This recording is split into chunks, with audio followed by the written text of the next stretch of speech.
Hi, welcome back. It's a beautiful, sunny, fairly cool, but not too cool Sunday afternoon here. And I hope that you're enjoying my reading of some of the chapters in some of my books. I would like to continue on in It Is Written, My Prayer Journey into the Heart of God, with another chapter. And this chapter is called Little Things.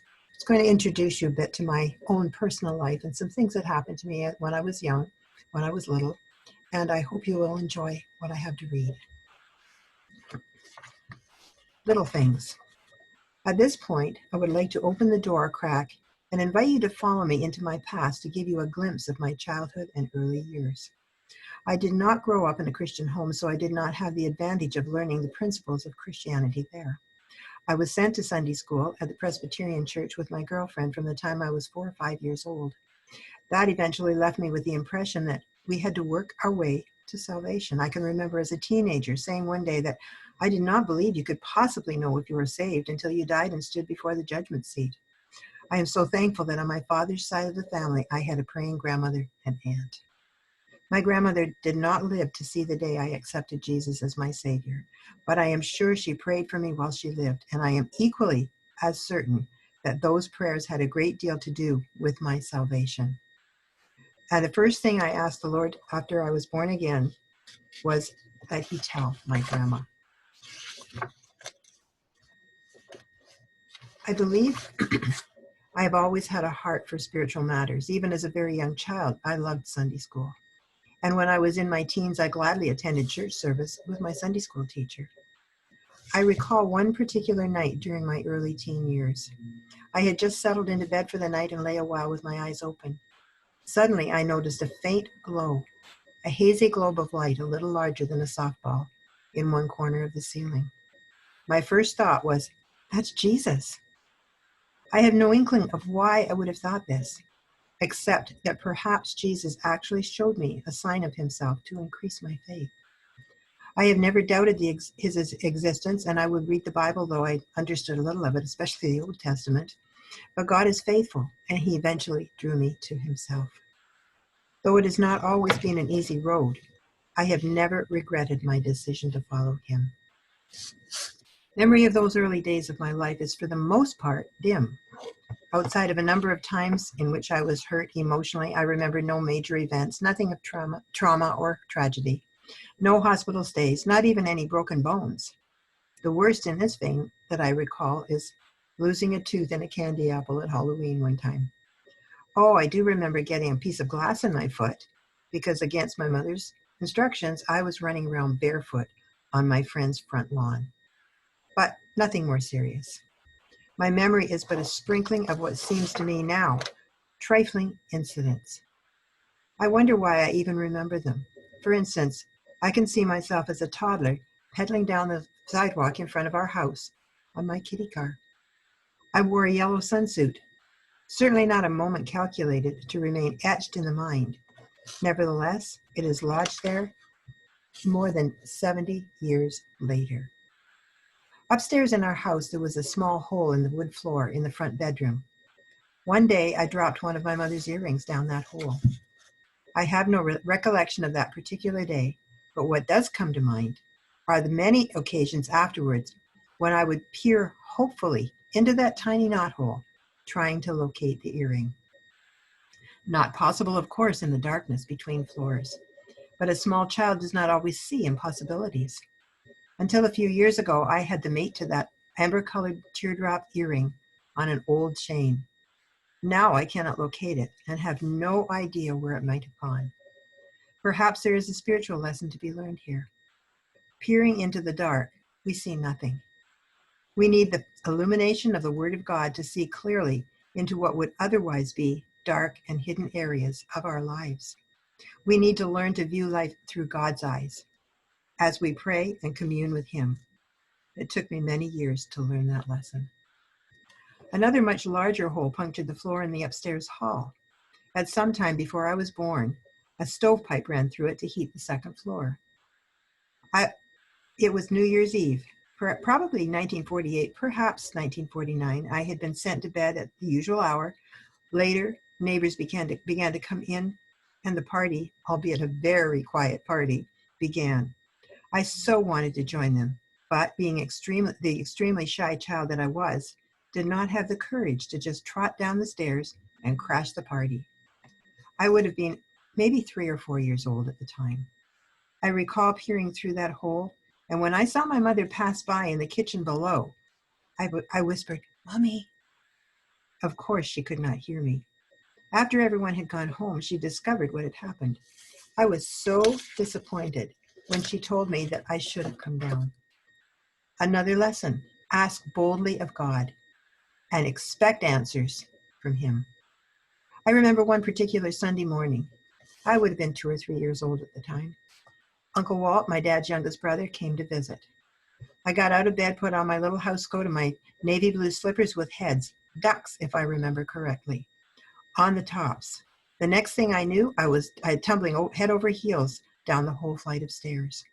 My feet had become tangled up in the ducks. Fortunately, no damage was done except possibly to my ego. We all experience falls in life, from the not-so-serious stumble to a major tumble from high places. But the Bible tells us that when we fall, we will find that God's arms are underneath us to catch us safely. As we learn to rely on the Lord in prayer, we will gain that assurance. As a young child, my sleep was frequently disturbed by two recurring dreams. One was that I was falling off a cliff, the other that a witch lived next door. As we had wonderful neighbors, I assumed that the latter dream was through no fault of theirs. In this dream, it was imperative for me to keep the door locked and the curtains down. I can still remember the fear that pervaded that dream as I huddled on the kitchen floor only a few feet away from the locked door. The probable cause, I realized years later, was a mix of two things. In part, I believe a game of tag we used to play, for some reason, unknown reason, we called Old Lady Witch, may have caused this dream. The other source may have been a house one street over, past which my friends and I would run, afraid someone would come out and get us. I cannot recall ever seeing anyone around that house, yet we somehow developed the idea that whoever lived there was someone to fear. That made a good combination to produce a nightmare in this very young and impressionable child. Assumption is a very unreliable companion, can often trouble us unnecessarily. We need to seek the Lord to show us truth. On one occasion, I was playing by myself in the driveway. My friend across the street was playing doctor with her older sister and the girl from next door. They called me to come and join them, but somehow I realized they wanted me to be the patient so that the doctor could stick a needle, actually a large safety pin, into my arm as an injection. I declined the honor. We must learn to set healthy boundaries in our lives, especially when danger is near. Prayer is a good fence to protect us. I remember the huge mulberry tree and the dozens of colorful blue jays that chattered noisily as they congregated for juicy meals in the fruitful branches, and all the squished berries which covered the driveway in front of the garage. You could not walk there without squishing the purple fruit under your soles. And I can see the bluish purple stains on the clean white sheets after the birds had flown over the clothesline. Stately hollyhocks adorned the yard.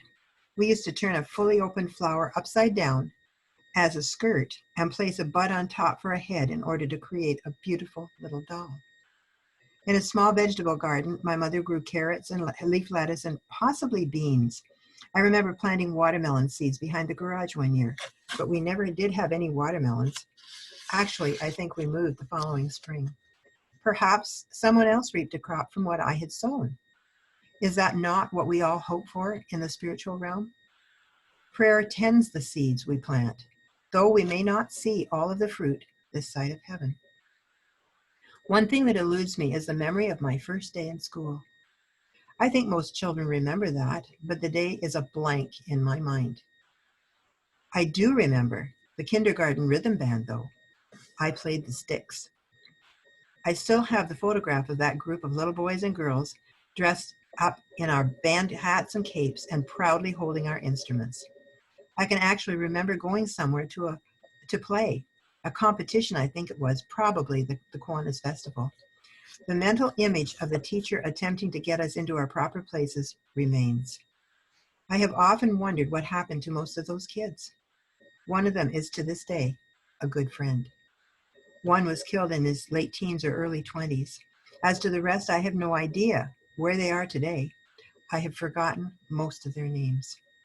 People come and go in our lives, and a very few actually stay for a lifetime. As the old poem says, the new friends are silver, but the old and lasting friendships are pure gold. And we must cherish and nurture them while we can. Praying for our friends goes a long way towards developing relationships. I can still visualize the white-haired man wearing a long black overcoat who used to regularly pass by our house. He carried Scotch mints in his pocket to hand out to the children. My mother gave me strict warnings to never accept candy from this man. I never knew where he came from or what his name was. He seemed perfectly harmless to me, but nevertheless I did obey my mother and never took candy from him. After I grew up, I wondered about him. Perhaps he was simply a lonely old man with no children or friends of his own.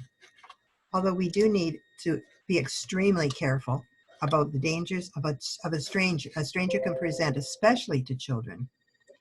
We should pray for God's leading to reach out to those less fortunate than we are and to share the love of Jesus with them.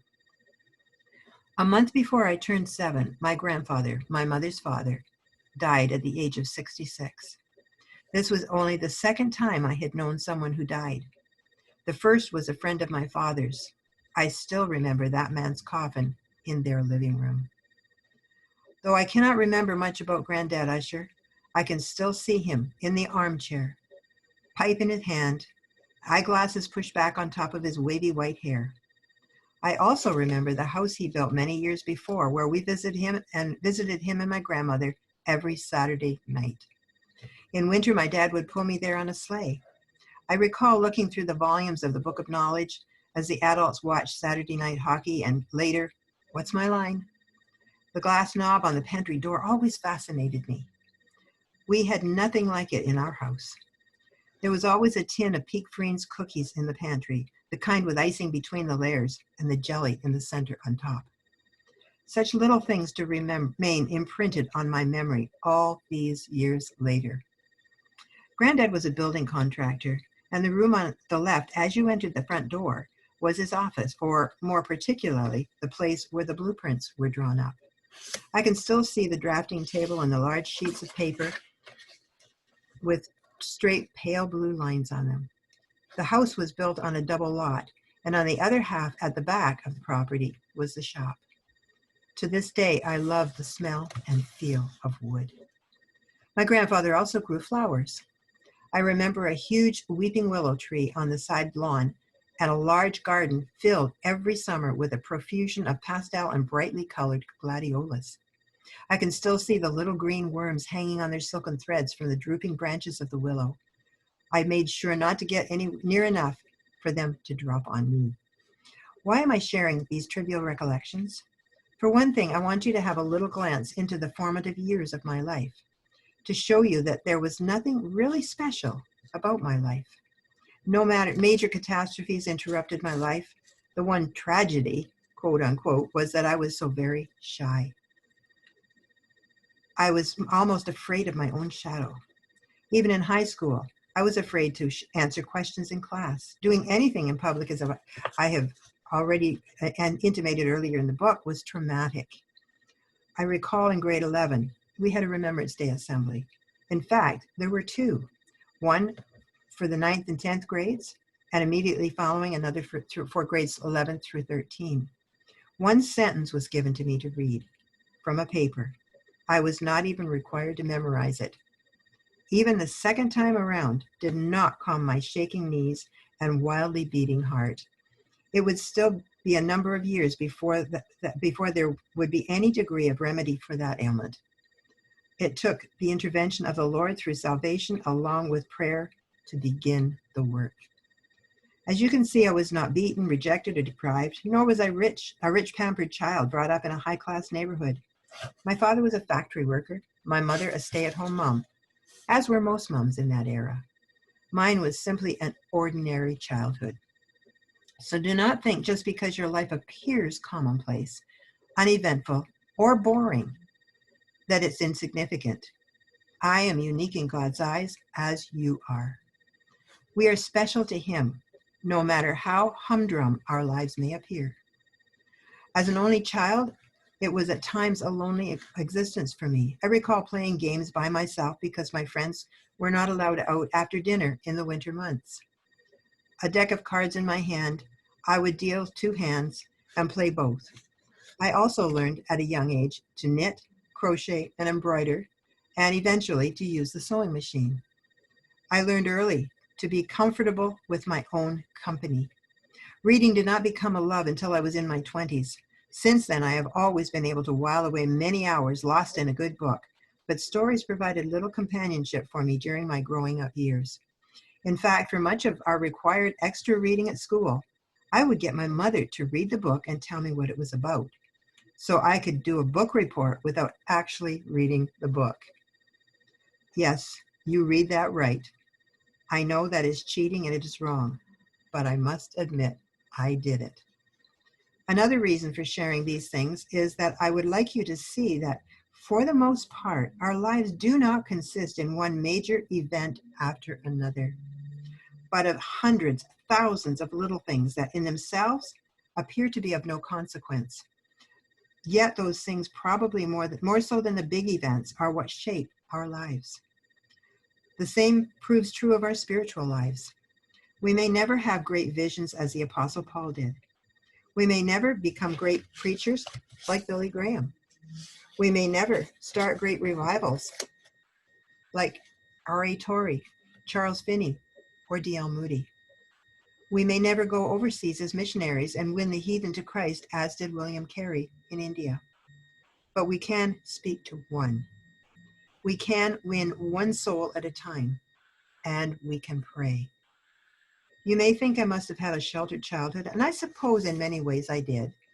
Though I do remember moments, situations in which I was hurt more deeply than I realized at the time, and which have left their mark on my life and brought bondages that until recently I was unaware of. But I do not wish to dwell on these incidents just now. Perhaps your memory is filled with more traumatic events: abuse, rejection, death, failure, abandonment. These also have played a big part in shaping your life. But the little things, good or bad, pile up like bricks in a building and eventually create who you are. Though it often seems that time flies, life is gradual. It does not happen all at once, as in time-lapse photography. A child does not grow in a year, an apple does not form in a day, a life does not mature overnight. You cannot learn to pray after one prayer. Without the minutes and hours, the little bits of time, we would not have a day or a week or a year. During what may seem to be trifling moments, God prepares us for the bigger moments when He can use us for His glory. There's an old gospel song by Kitty L. Suffield which says, "Little is much when God is in it." What we perceive as small, unimportant, God often deems to be of inestimable value. Jesus used the 5 loaves and 2 fish to feed 5,000 men, as well as women and children. Those few loaves and fishes must have seemed insignificant when compared to the crowd they were about to feed. He can use the little insignificant happenings in our lives, those things we think have no value, and He can turn them into something wonderful if we place them in His care. One of the apparent contradictions of scriptural principles is that you must do what you cannot do in order to be able to do it. Confusing? Jesus uses our first stumbling attempts at prayer to build in us a life of powerful prayer if we persist. In Zechariah 4:10, the Lord asks, "Who has despised the day of small things?" Let us not be guilty of judging anything as being too small to be of importance. Never think that your first faltering forays into the discipline of intercession are without value. God sees and hears every cry that comes from your heart. You must pray in order to learn how to pray, and the Lord will take you into places in the Spirit that you have never imagined existed. You will grow as you persevere, and you will find that God is answering your prayers as never before. During these early years of my life, my prayer amounted to not much more than the "now I lay me down to sleep" prayer. That would eventually grow into the intercessory ministry I am privileged to have today. But there was a lot of learning and growing in between. A lot of doing what I could not do in order that I eventually could pray effectively. And I am certain I still have a great deal more to learn. I hope you've enjoyed this reading, and I hope you've learned a little something not only about me, but perhaps a little something about yourself as I've shared the things out of my life and shared the lessons so we can learn from the things that happen in our lives. So often with those little things like that, we don't see lessons in them. They're just, they just happen. They're gone. They come and go.